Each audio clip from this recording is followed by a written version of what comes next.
And samlolia Cnadidate le shuyu Pöchinani you femin samlolia Cnadidate le shuyu. And today we are going to discuss an issue that is very close to my heart and I'm very passionate about. That is the empowerment of the young generation of Tibetans, the empowerment of the youth and the Tibetan women. Now this, I have personally been involved with Tibetan youth for quite a long time, particularly during my tenure as Director of Tibetan Parliamentary and Policy Research Center. I had the opportunity to serve the younger generation in organizing 2 workshops every year in Dharamsala on our own from the institution side. And every year we hold a workshop for grade 11 and then for university students. At that time, offers were made to youngsters in foreign countries, but very few could manage to participate in it. And those are 9 days workshop. I will talk about that later, about the content of the workshop that relates to what I'm going to speak today also.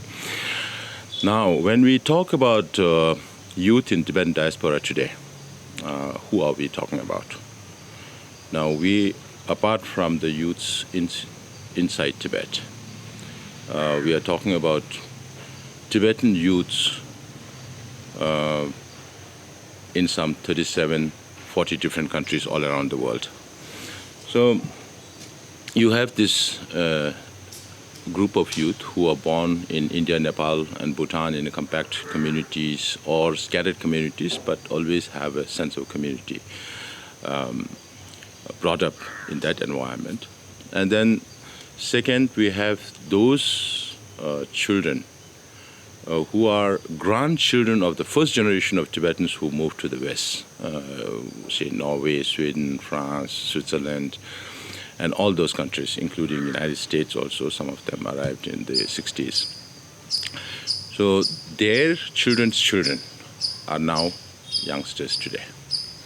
Then we have the third group, those who have moved in the last 20, 30 years when they were kids, when they were children, to other countries.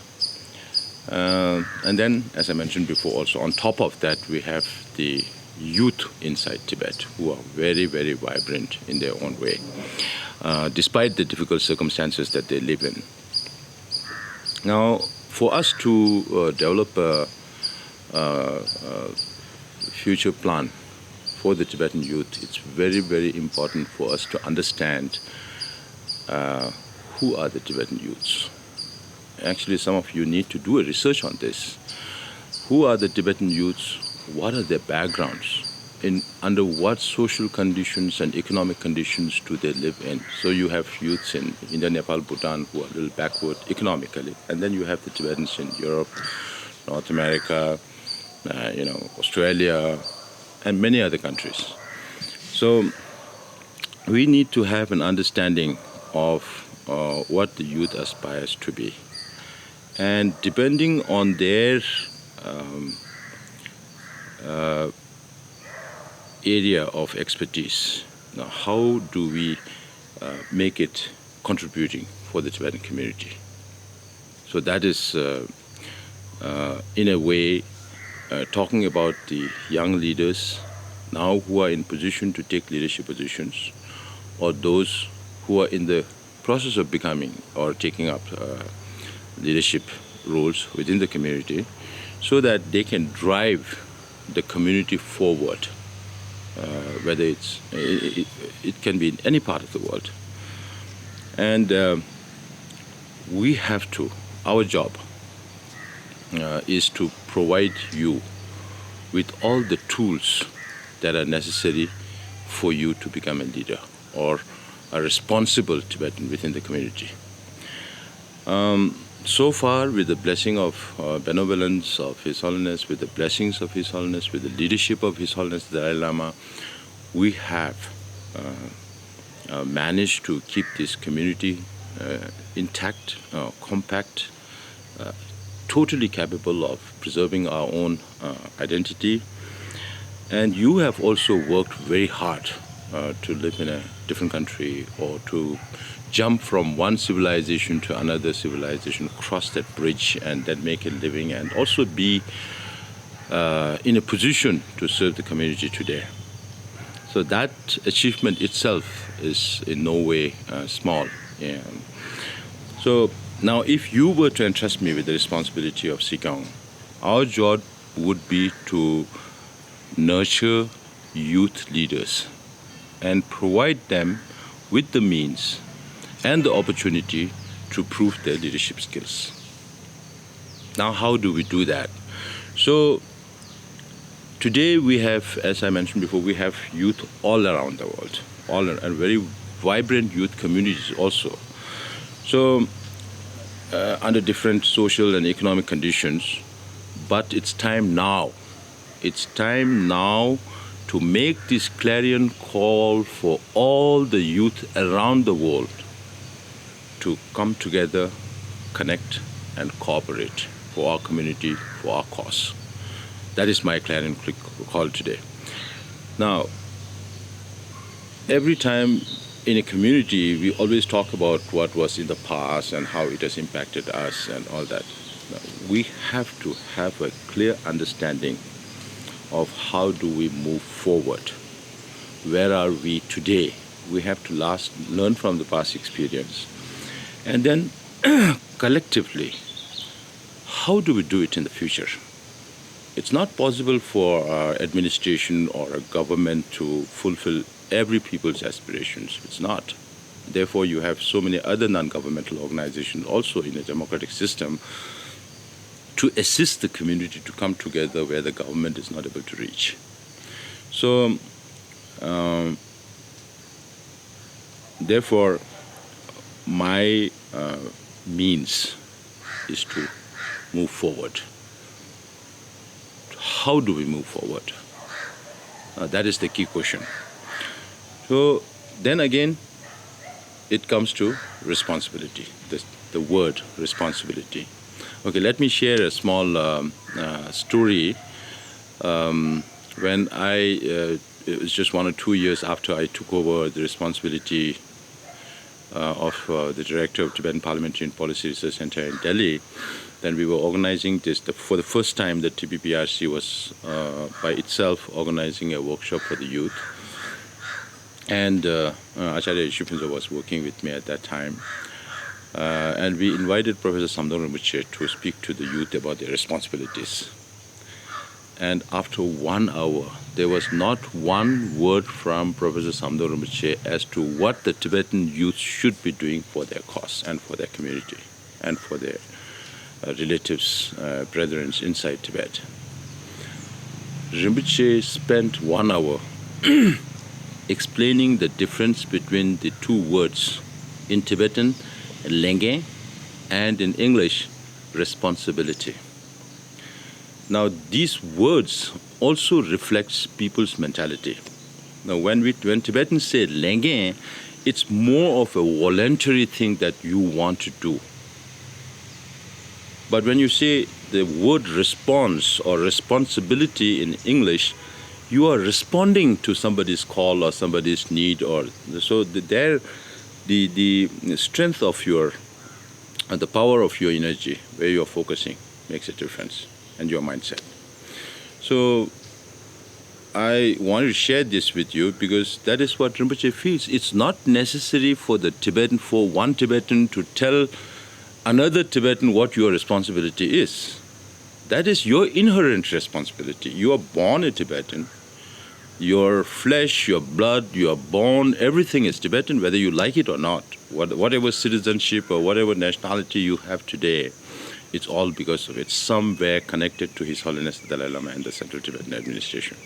So even though some of you did it by yourself, I know that is an achievement by itself, but in our upbringing, in the community that we live, in the way that we have developed, there is always the blessing of His Holiness the Dalai Lama. So this word responsibility, when you have to fill a responsibility, then what do we need to do, particularly as a Tibetan youth. I'm not just talking about Tibetan youth. Here, generally within the Tibetan community, the level of political understanding or social understanding is very low, except for, of course, a few people who are always very alert on learning these things. Now, today's youth, you are today's youth. Okay, unlike previous generations, like us or our parents or those who came from Tibet, you have developed a high sense of technological expertise in reaching out to each other and also learning new things. Therefore, you mature, your generation mature faster than what we did or how we did. And you have reached a stage now where you are in a position to take the responsibility within the community. Now, when you get this feeling that I'm a Tibetan, that I should shoulder my people's responsibility or my cause responsibility or my community's responsibility, then there are some questions that are inevitable in your mind. And you have to ask that and you have to find the answers. There is no way you can do things without knowing things. So the first question a youth, you yourself, must ask yourself is, am I really in a position to explain to somebody else about Tibet's past history or the present situation, what is going on inside Tibet? And generally very basic information like Tibetan geography, Tibetan population, the ecosystem, which is not just important for Tibet but the whole region, and then Tibetan religion. How much do you understand your own religion? Even though some of you, okay, of course, spirituality is an individual's choice, but then if you say you are a Buddhist, how much do you know about Buddhism? There are exceptions, of course, but then most of us, or Tibetan culture, or Tibetan way of life, how much am I in a position to explain to somebody else about these things? The second question that you have to ask yourself is, have I paid any attention to the exile community? Where are our offices located? What are the institutions? Which are the organizations that support the system? And ask yourself, do I really know much about all these things? So we need to be able to think. We need to be able to listen. We need to be able to analyze situations. Don't just listen. Don't just decide based on one person says. If you hear something new, make sure that the information is correct. You get a second opinion, you get a third opinion, just like when you go to a doctor to diagnose a disease. Similar is the case.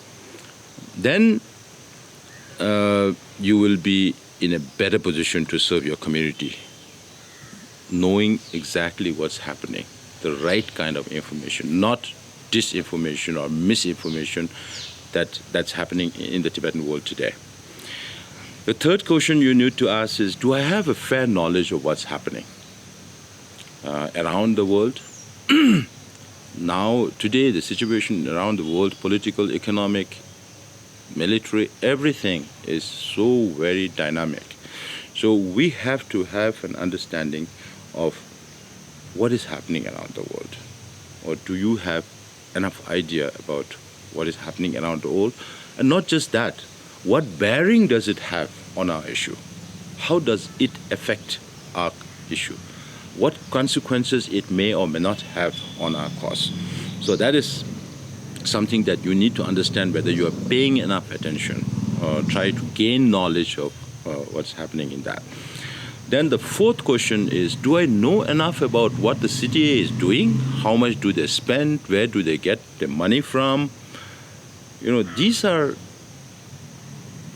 the Dharamsala, the Central Tibetan Administration is like your big family, the main family.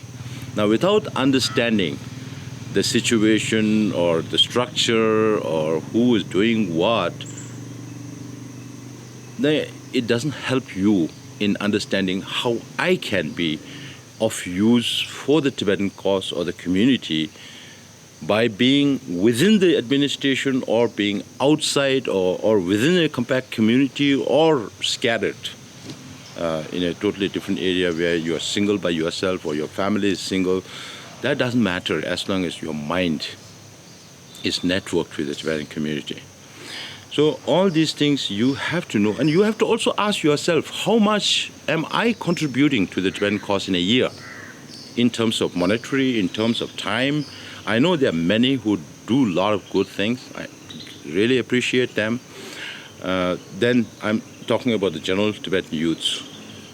Ask this question to yourself as to how much are you able to contribute to the cause or the Central Tibetan administration. And then, of course, the first thing or the last thing, am I aware of my responsibility as a Tibetan? Who are we? What are we supposed to do? And how can I be a contributing member to my community in my own way? You don't need to be particularly part of an association or a movement, but then by singularly being dedicated to the cause, there are many things that you can do. So these are things that we need to learn, and by employing all these knowledges, if we do what we need to do, then I can tell you that you will be leading or you are leading a meaningful life. When you die, you know you did something good. And that is what living is all about. So now the question is, if I'm entrusted with the responsibility, what will I do? What will Penpa Tsering do as a Sikyong? The first thing is, of course, before what we do, I have to tell you that you have to take out little time. You have to spare time to learn little more. Read, watch, listen, observe, and then be in a position to analyze yourself.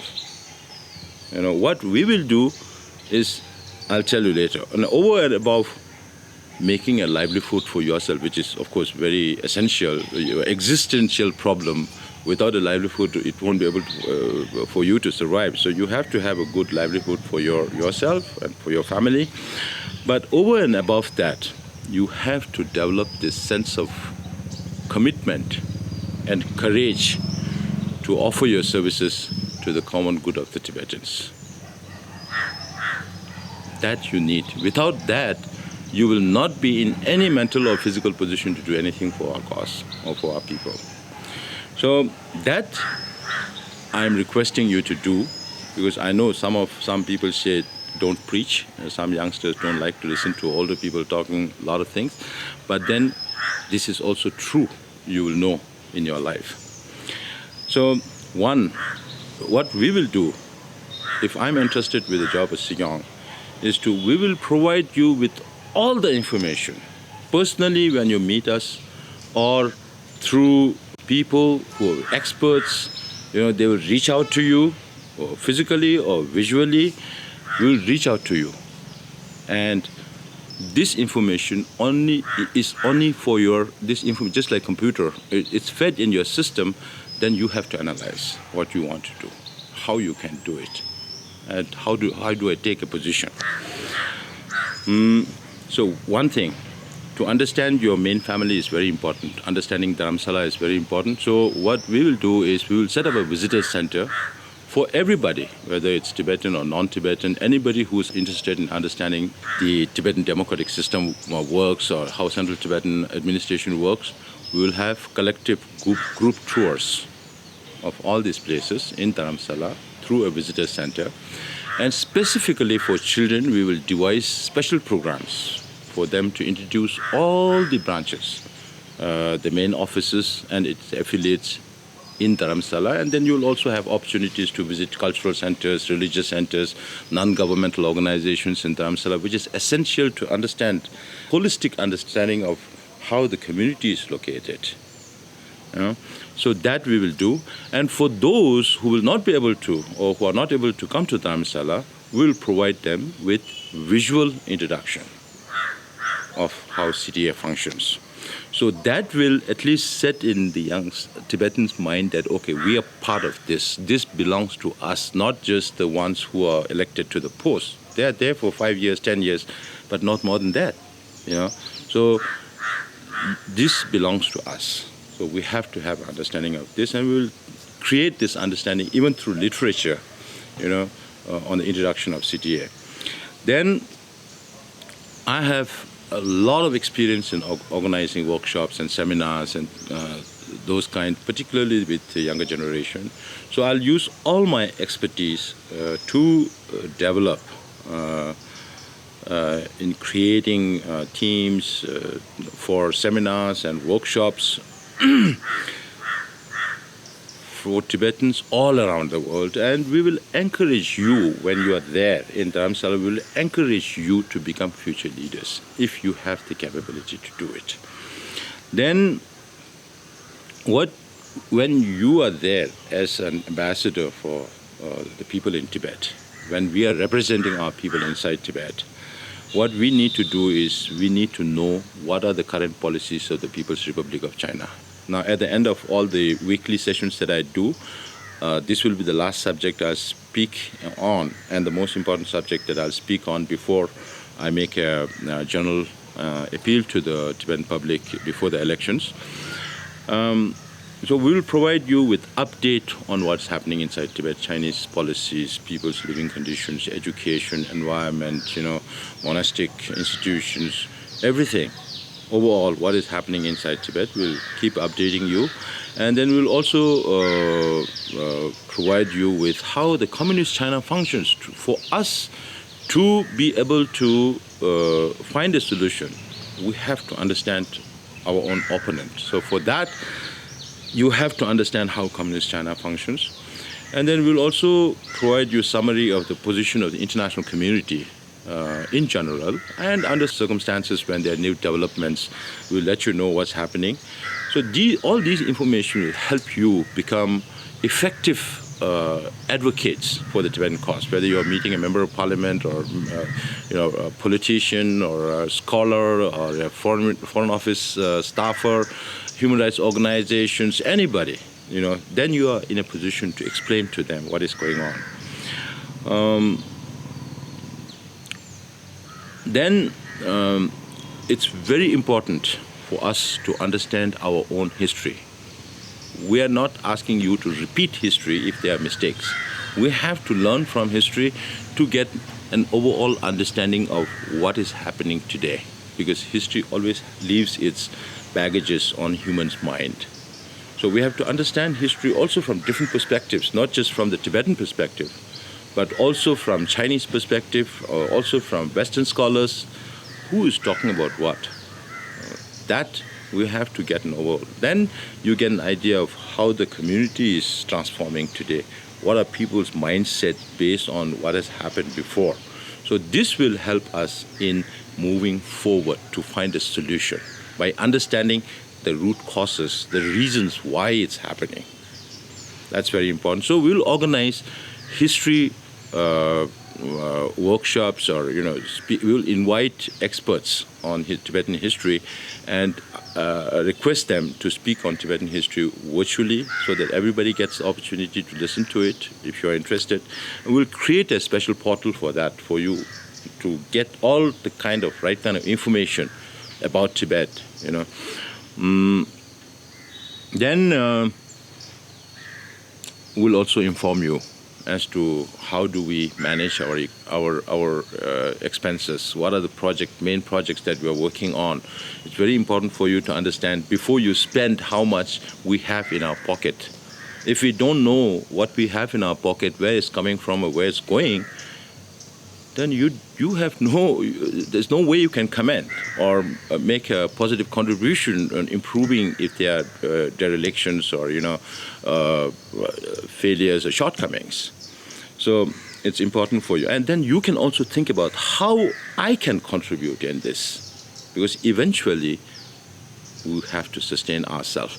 I'll be speaking on the finance part, separately another week, 2 weeks from, or 1 week from now, or 2 weeks from now. We'll speak more in detail about that. We have to have an understanding. This is very important. We have to have an understanding of what the Tibetan youths inside are doing and thinking and writing or singing, in all its art forms. Because they are very, very sharp.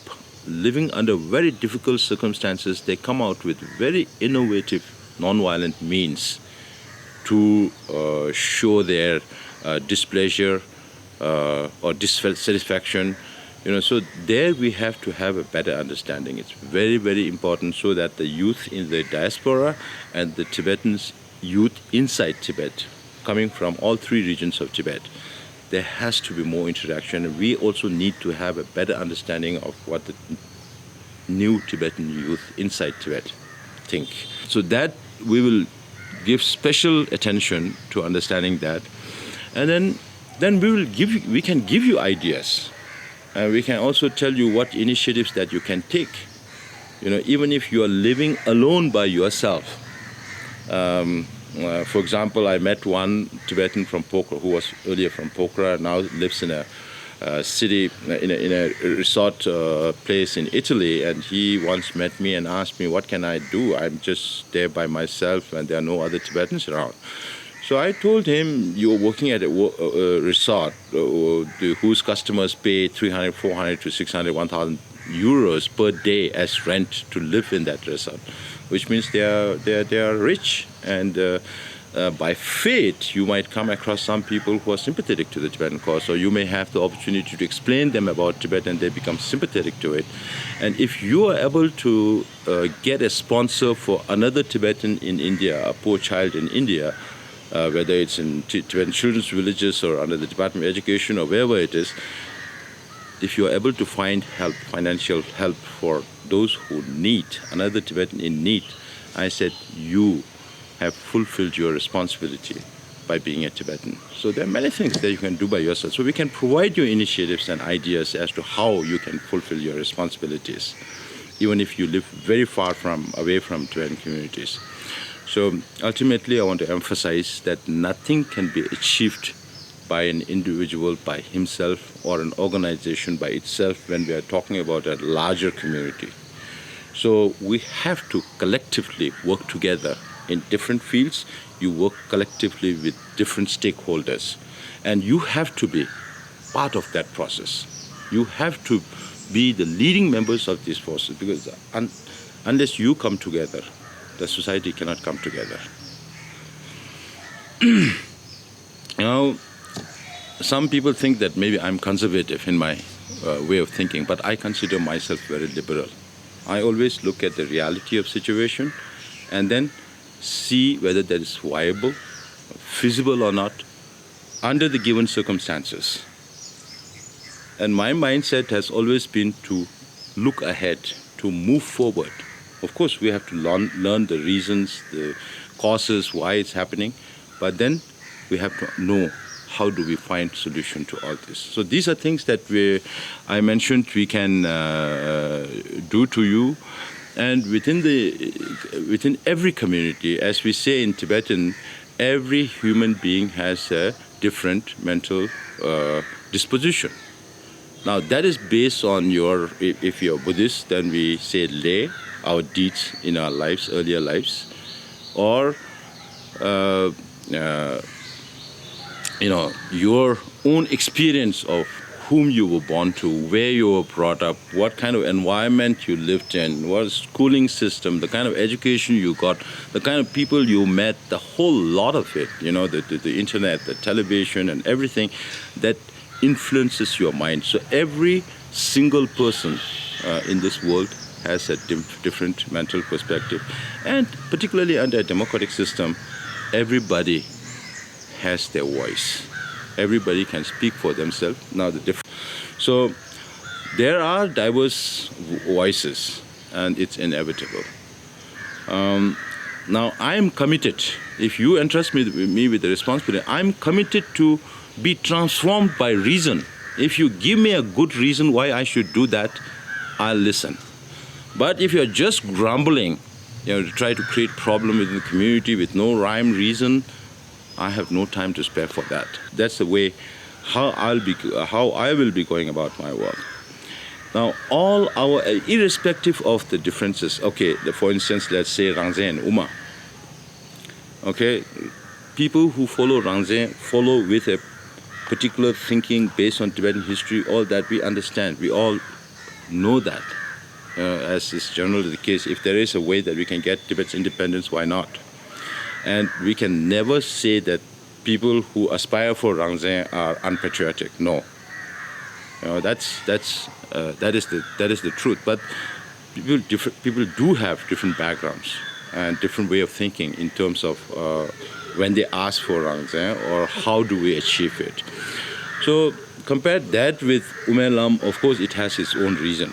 That is the reason why we are now able to be, continue to exist in the way we exist by having the Tibet issue on the international political radar. And it's all because of this thinking of His Holiness, the broad vision of His Holiness based on reality. So everybody has their own reasons, but irrespective of what you follow, depending on how much you know and how far you think ahead, what we have to do, whether you follow Rangzhen, Umelam, or any other path that you choose to follow, is you have to face your opponent. Not Rangzhen against Umelam, Umelam against Rangzhen. But then people who espouse or advocate for Rangzhen are free to speak about their position or defend their position, and similar is the case when it comes to a middle way approach. So there has to be mutual tolerance, understanding of each other, but all our energies should be used against opponent, the People's Republic of China. We cannot waste our time fighting amongst ourselves. So we can agree to disagree on certain things, but while you take part in the process of public discourse or public interest, then you should never make that individual. You cannot afford, or it's not right to make it individual enmity just because you have a different political thought or different position on that. So we have to develop this respect for diversity, but at the same time, be firm on your position. There is no issue at all. One has to be firm. One has to understand, not be wavered by just by anybody who speaks to you. You have to develop a mind where you can absorb things, analyze, and decide for yourself, not dictate by somebody else.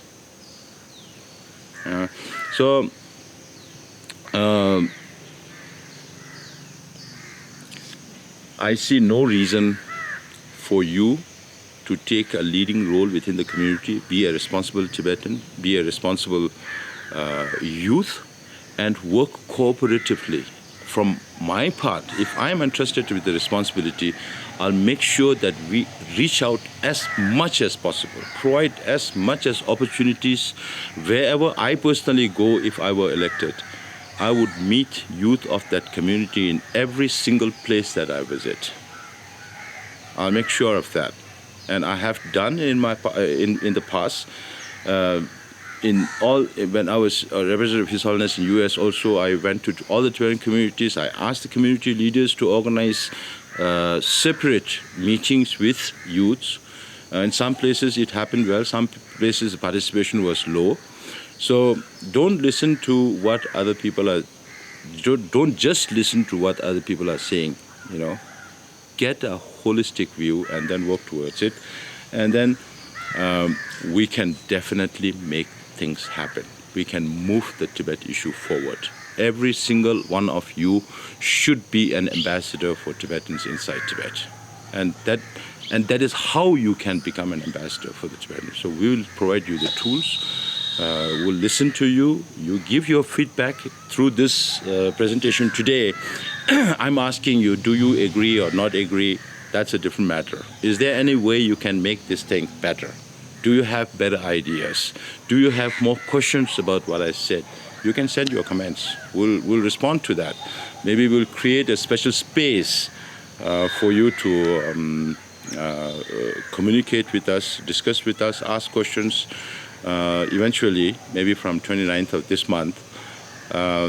But one condition, precondition that I would put is that you should have listened to my talks first. So whatever I have spoken on, please listen to that. It's half an hour, 1 hour, so it might take 2 days for you to listen. Have a good understanding of how I think, what I've worked on before, and then ask good questions. You don't have to tell me the questions.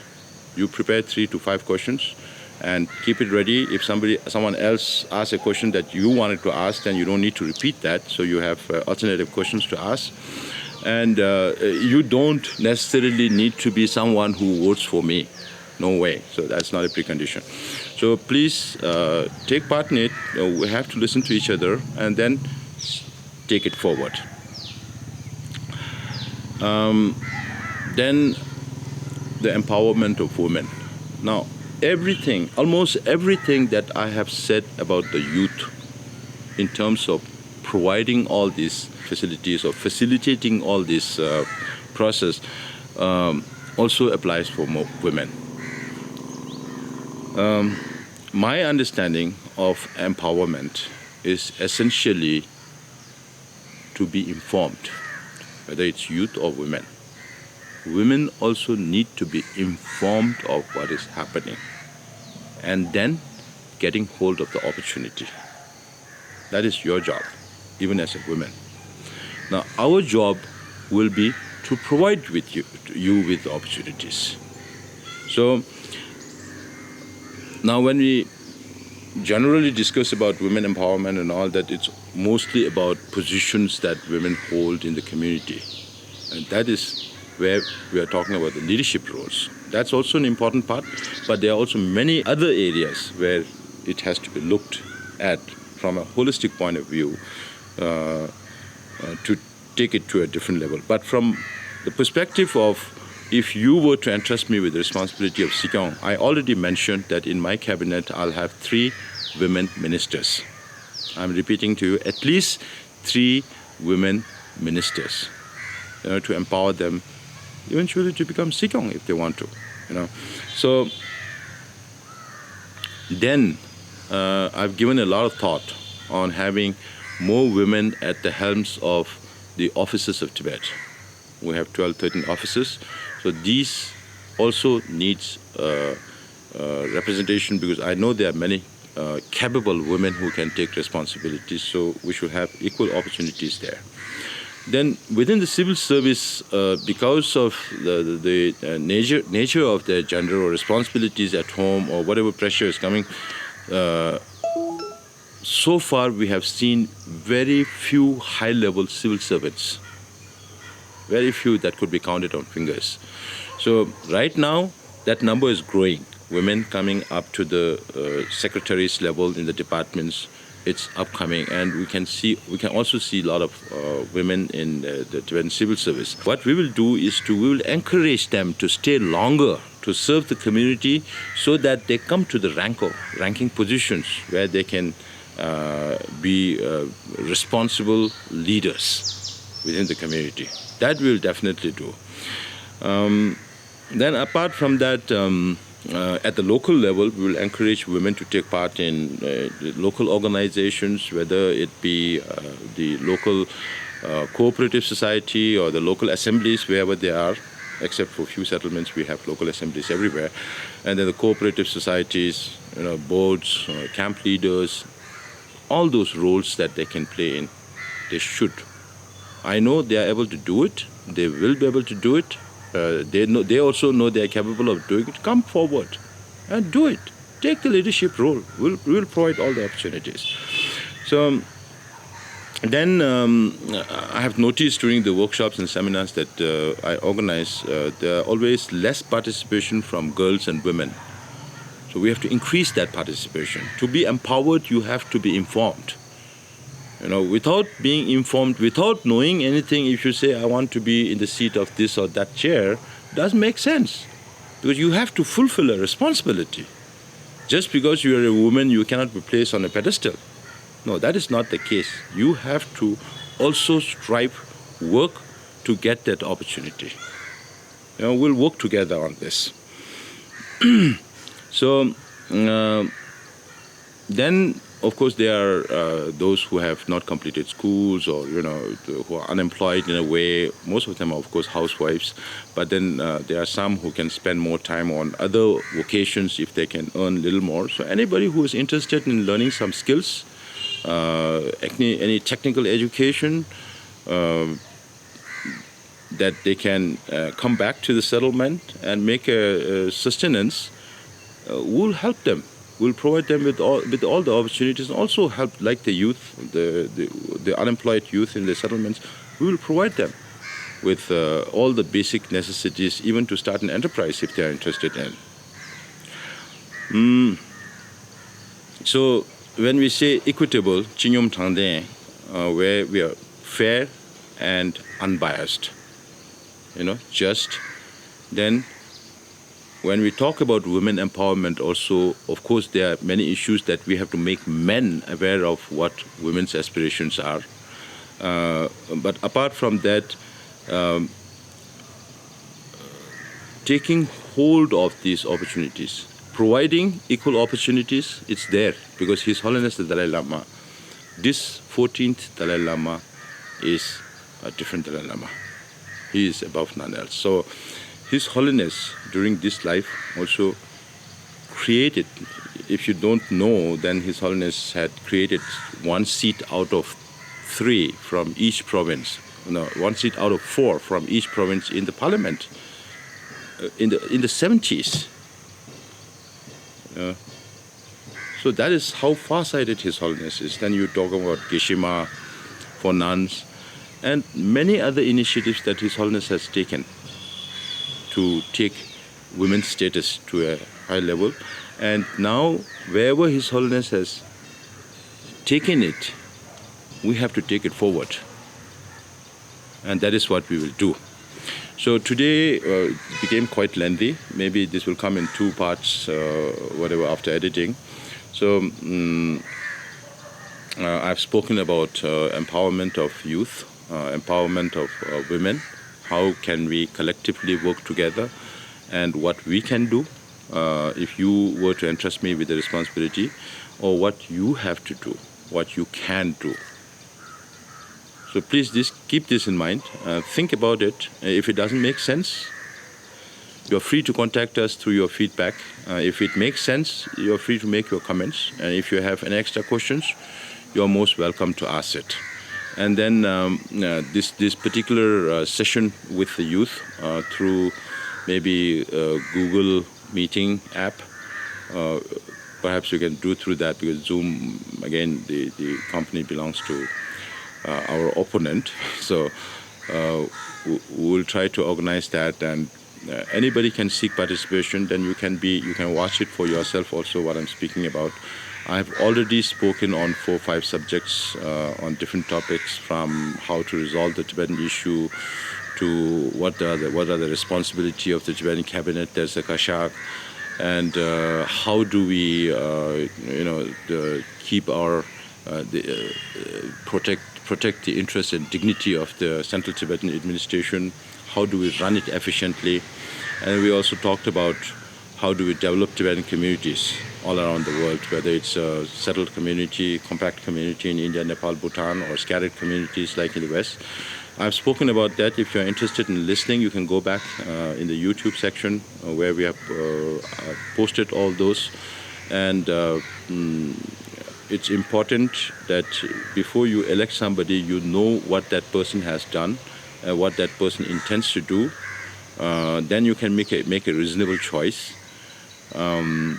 Don't get misled by misinformation, disinformation.